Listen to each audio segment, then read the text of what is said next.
engekho nje into ebengivimbile bekuyazi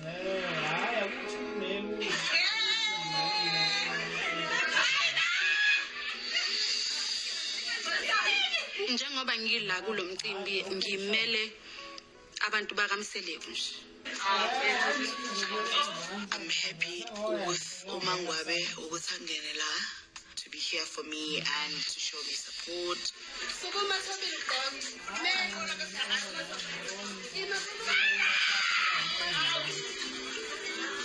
She is so happy.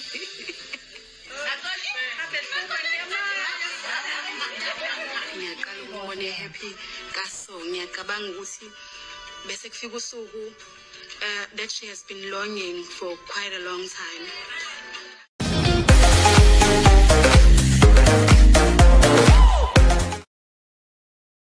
Hello everyone, welcome back to Sunny Live Chain. Thank you so much guys for tuning in. Well guys, I'm back again with the final episode of Uthando Nesthembu season 6, which is episode 15. Guys, the happiness, the smile in Makhumalo's face after she saw Mangwabe Kumembeso wake was out of this world.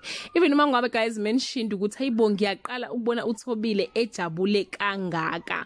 Well guys, this comes after ukuphoxeka kaMakhumalo ephoxwa ukuthi umayeni noMacele turned her invite down bathi abezi emcimbini wakhe. But uMangwabe agreed to attend and guys ube khona ke kuMembeso kaMakhumalo and Makhumalo was very happy. She even greeted her alone ngikhathi senze speech wathi yo Mangwabe mfethu siyayifeel presence yakho ngiyabonga ukuthi uzile emcimbini wami.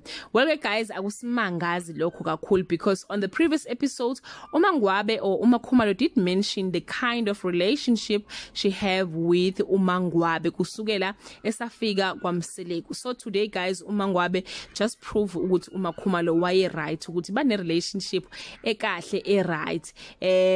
Guys ubejabule kakhulu kuMakhumalo kanye noMseleku ngesenzo sika Mangwabe, even though Mangwabe eke waba nebifunyana nobaba uKhumalo ngendaba yeingane.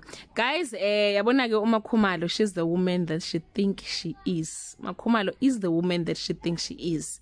Uyathandeka, unobuntu, muhle. I even doubt ukuthi she will ever stop ukusupporta oMacele noma yeni njengoba uMseleku bemcela ukuthi Makhumalo stop it, Thobile ngiyacela, don't ever support these women, my wife. Don't support umayeni, don't support uMacele ngoba bona abakusupport mangabe wena usufuna isupport evela kubo. Anyway guys, that's all I have for today. Do leave your comment below and share your opinion. Bye.